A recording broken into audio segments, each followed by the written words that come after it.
Shalom dan selamat pagi semuanya. Saya sungguh diberkati dengan praise and worship yang tadi. Sebelum kami masuk ke dalam persembahan dan pemberian kesepuluhan, saya ingin membagikan satu informasi mengenai penangguhan pelayanan ibadah kami. Ternyata kami akan menunda lagi di kapan kami bisa membuka dan memulai ibadah setelah Juni pertama.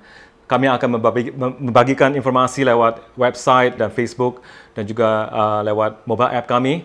Dan perhatikanlah untuk pengumuman mengenai kapan lagi kami bisa bergabung kembali beribadah sesama.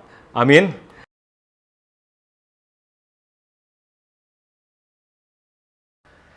Saudara-saudara, di saat kami memberikan persembahan dan kesepuluhan kami hari ini adalah lewat Pengkhotbah 11 ayat 1.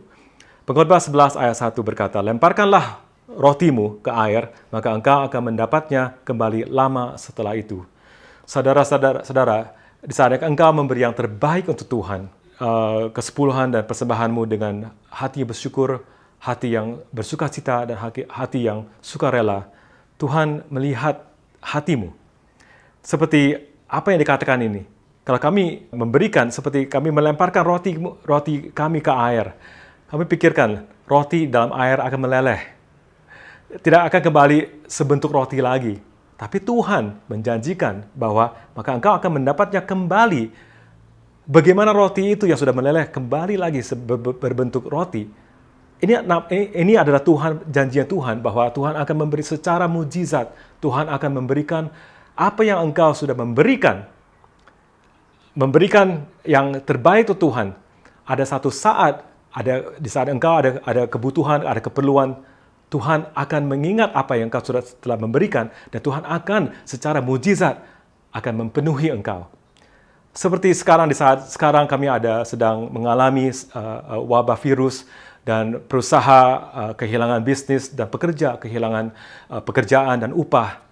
Siapa tahu Tuhan, apa yang kami menabur hari ini, kami bisa memberkati yang ada keperluan. Seperti kami punya Cornerstone Care Fund yang telah dijadikan oleh Pastor Yang dan dengan gereja utama kami. Tetapi hari ini, di saat kami memberi, ada satu hari Tuhan berkata, kalau engkau ada kebutuhan secara mujizat, seperti apa yang engkau lemparkan roti itu, dan roti itu akan kembali berbentuk secara mujizat kembali kepadamu dan akan membantu engkau. Tuhan selalu memberikan mujizat untuk kami yang memberi yang dalam hati bersyukur, hati sukarela, hati yang bersukacita.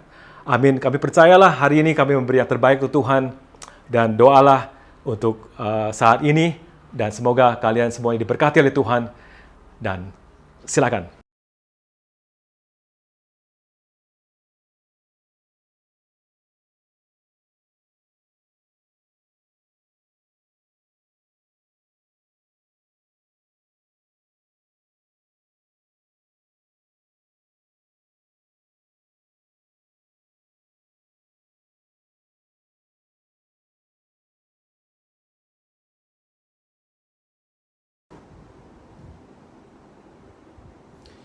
Shalom, saudara kasih dalam Tuhan. Bertemu kembali dengan Bahasa Indonesia Fellowship, Bindov.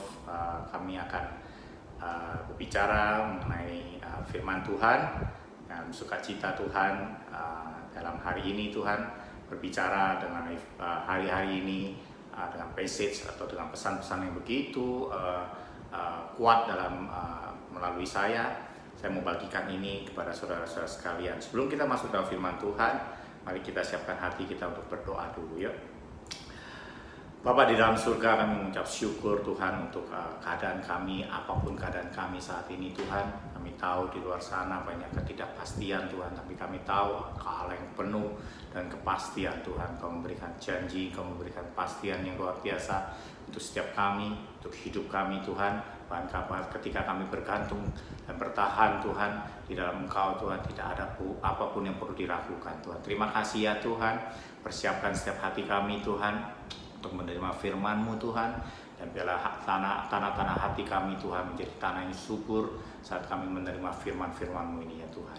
Terima kasih ya Bapa, urapi hamba-Mu Tuhan untuk menyampaikan firman-Mu Tuhan.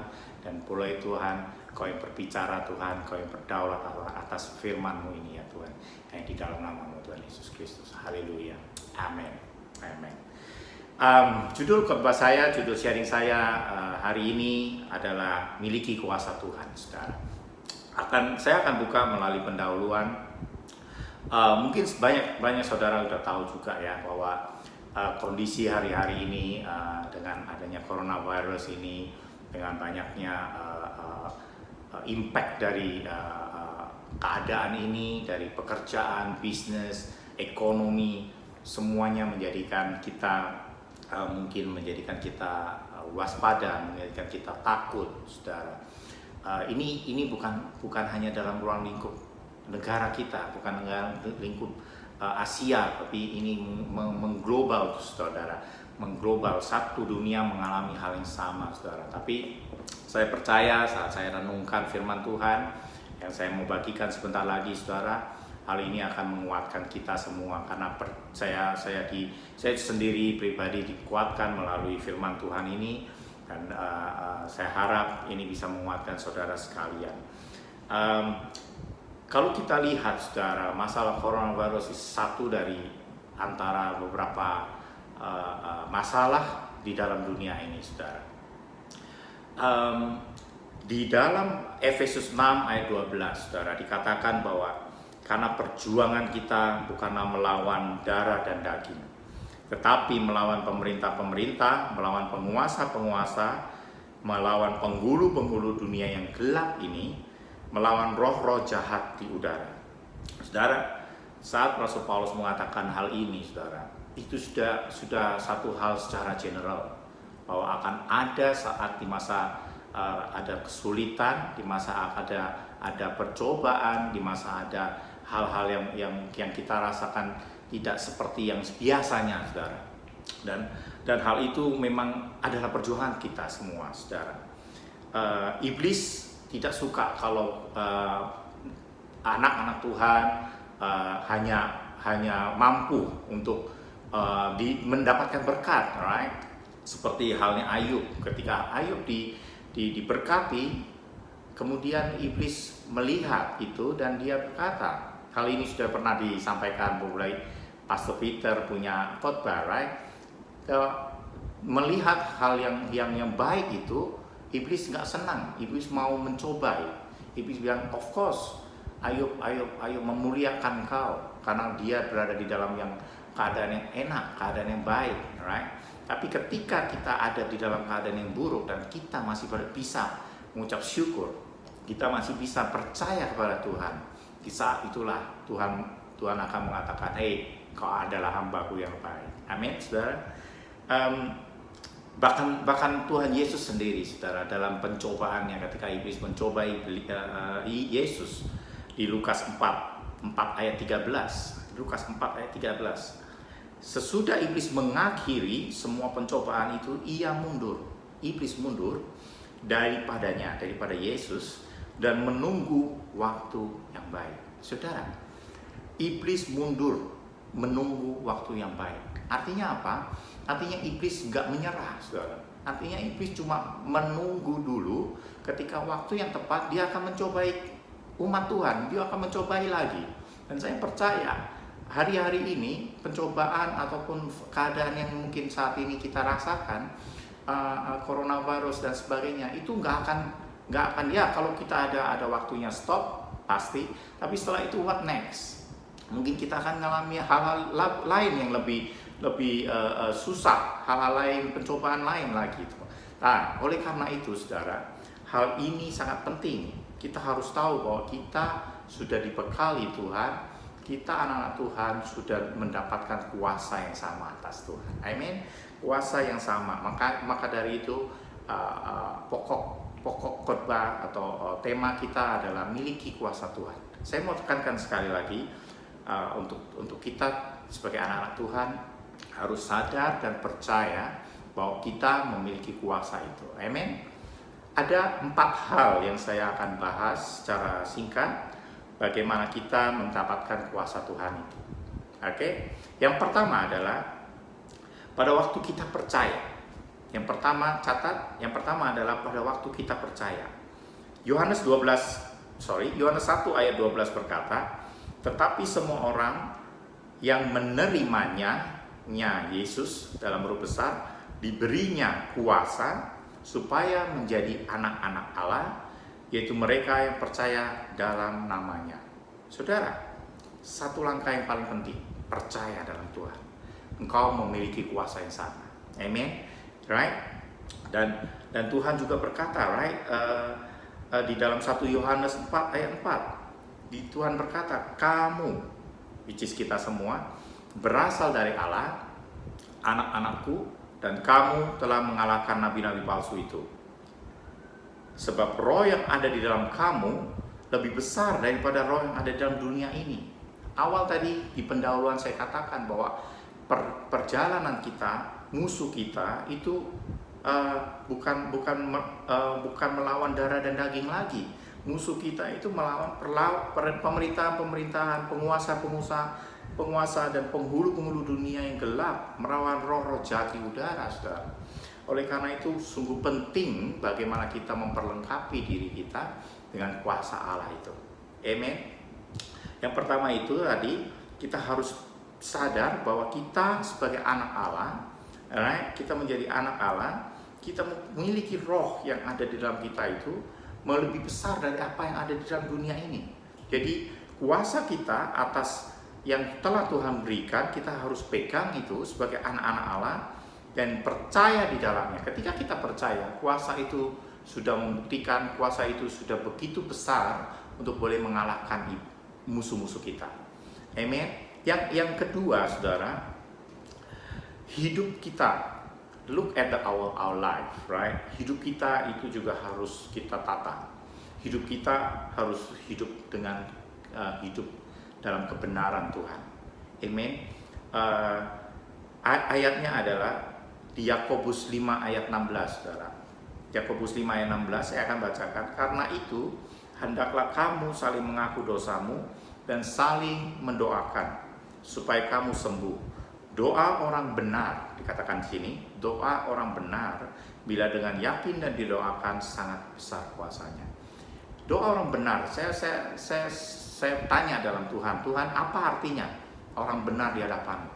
Orang benar saya rasa ketika kita melakukan firman Tuhan, ketika kita ada di dalam kuasa dan ada di dalam peraturan Tuhan, di dalam perintah-perintah Tuhan, demikian juga kita ada di dalam setiap firman Tuhan. Begitulah kita hidup di dalam kuasa Tuhan. Begitulah kita hidup dalam kebenaran Tuhan, di dalam kesucian dan kekudusan Tuhan.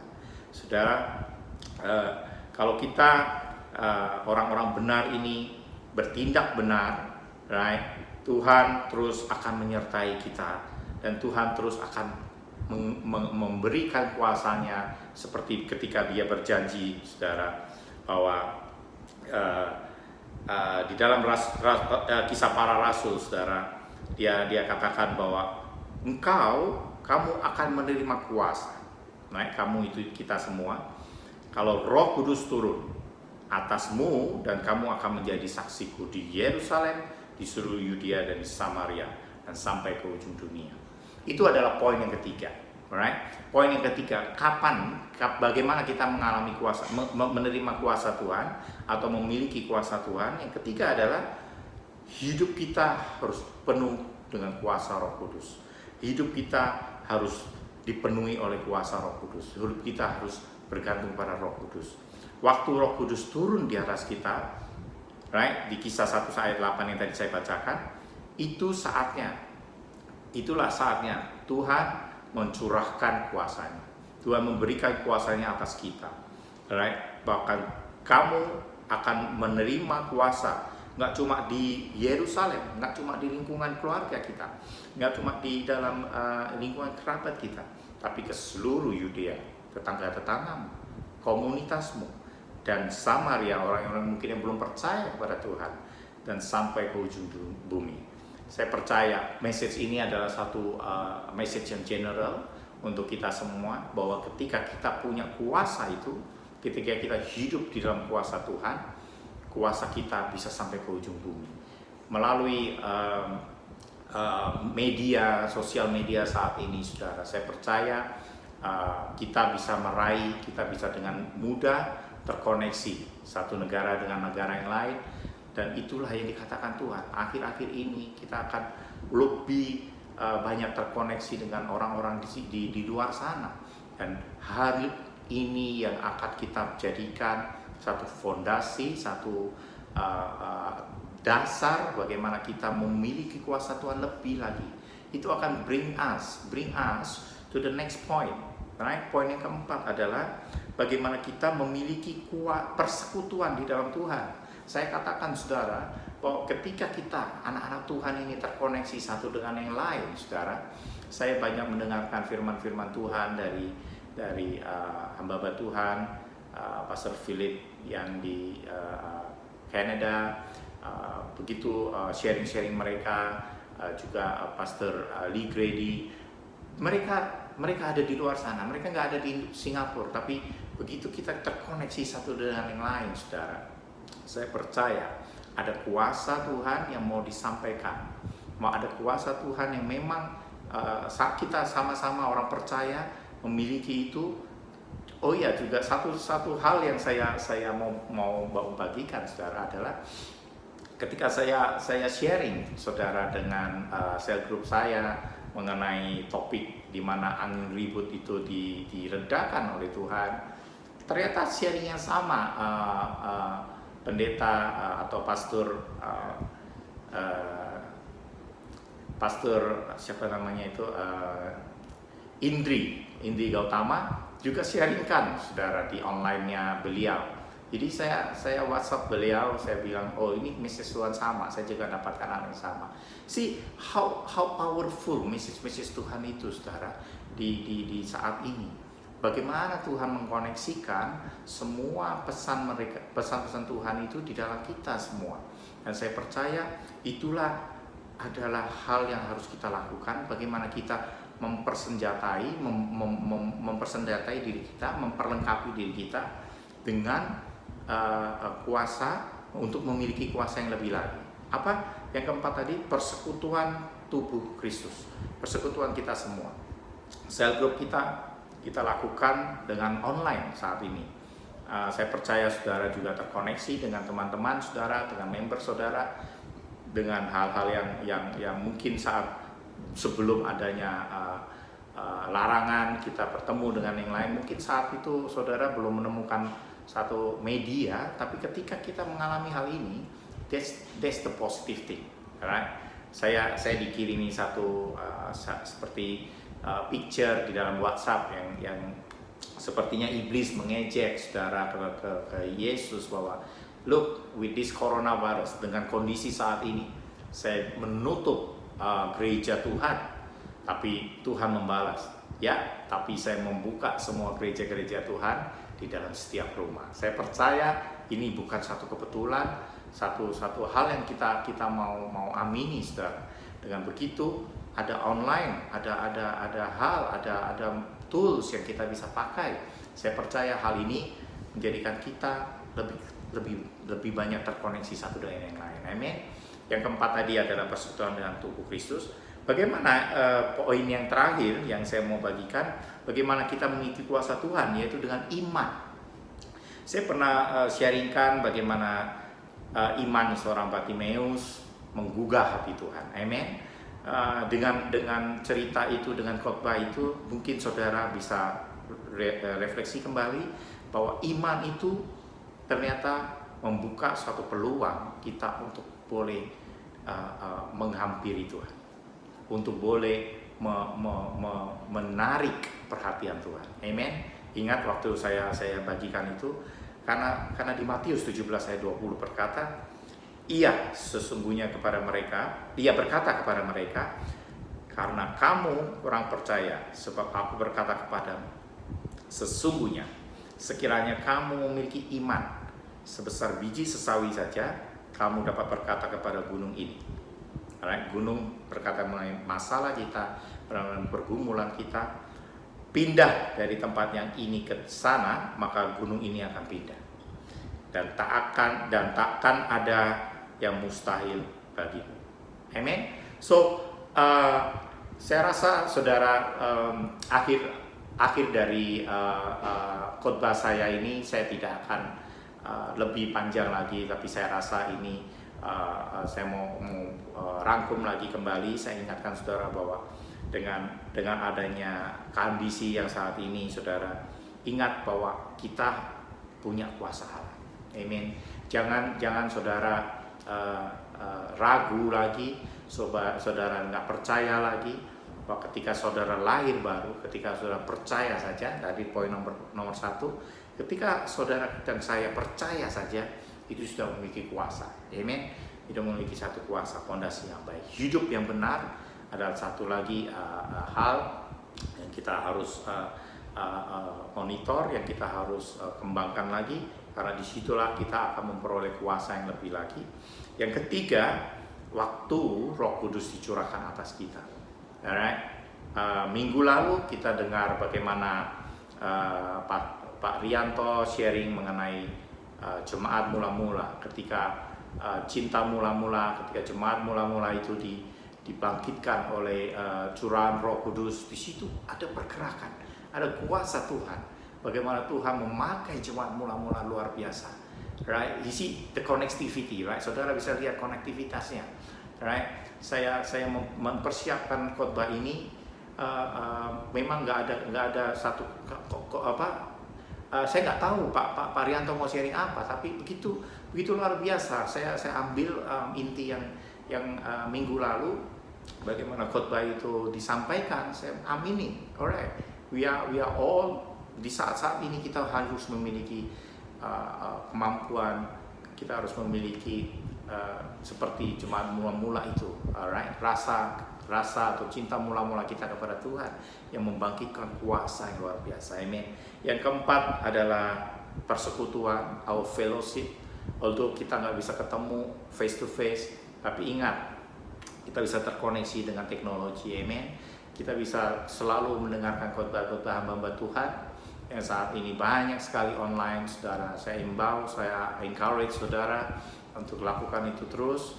Yang terakhir, dengan iman. Amen. Dengan iman, bagaimana kita berteriak, berdoa, minta Tuhan, dengan iman aku bisa Tuhan mengatasi problem, struggle saya, masalah-masalah saat ini, saudara. Saya rasa itu yang saya mau kita lihat, kita menjadikan itu sebagai dasar bagaimana kita melangkah di dalam Tuhan. Alright, saya akan tutup dari satu sharing yang di Lukas 4 ayat Markus 4 ayat 35 yang tadi saya sempat singgung sedikit, bagaimana angin ribut diredakan. Saudara, itu saya pernah bagikan di grup saya. Saya berkata bahwa saya rasa kita harus lihat, right, bagaimana orang-orang atau anak-anak. Saya mau saudara baca sendiri di Lukas 4 ayat 35 sampai yang ke-41. Itu berbicara mengenai angin ribut yang diredakan. Bagaimana di ayat yang 37 dikatakan, lalu mengamuklah taufan yang sangat dahsyat dan ombak menyembur masuk di dalam perahu sehingga perahu itu mulai penuh dengan air. 38, pada waktu itu Yesus sedang tidur di buritan di dalam tilam. Maka murid-muridnya membangunkan dia dan berkata, Guru, engkau tidak peduli kalau kita binasa. 39, ia pun bangun menghardik angin itu dan berkata pada danau itu, diam, tenanglah. Lalu angin itu reda dan danau itu menjadi teduh sekali. Saudara, jangan lupa, jangan kita seperti murid-murid Tuhan Yesus yang sangat khawatir, yang sangat kurang tenang gitu ya, nggak tenang. Padahal Tuhan Yesus ada bersama mereka, saudara. Secara physically Tuhan Yesus ada bersama mereka, alright, dan itu masih membuat mereka galau gitu, saudara. Masih membuat mereka nggak percaya, masih membuat mereka takut gitu ya. Sampai dia bilang, Tuhan, apa engkau nggak peduli kalau kita binasa gitu kan? Dia bilang, Tuhan di ayatnya 38 berkata, Guru, Engkau tidak peduli kalau kita binasa. Dia nggak menanyakan Tuhan apa yang harus kita lakukan. Dia nggak menanyakan Tuhan, aku percaya Engkau ada di sini. Bisakah Tuhan kau coba tenangkan danau ini? Tapi enggak, dia langsung jump to the straight to the point bahwa Tuhan, apa Engkau mau aku binasa? Dan pertanyaan ini saat keadaan ini, apakah pertanyaan ini sama yang kita lontarkan kepada Yesus? Saya rasa, saya harap ini enggak seperti itu ya saudara. Saya harap ketika bisa tenang, kita bisa percaya bahwa Tuhan ada di tengah-tengah kita. Alright, Tuhan ada di dalam perahu bersama kita. Alright, so saya encourage saudara dan saya untuk selalu percaya dan memiliki kuasa yang Tuhan telah berikan kepada kita semua. Amen. Jangan seperti murid-murid Tuhan Yesus ini juga, saudara. Dan saya rasa semua kita mengalami hal yang sama. Saya cuma mau menghimbau kepada saudara dan saya untuk ingatkan kembali bahwa ini bukan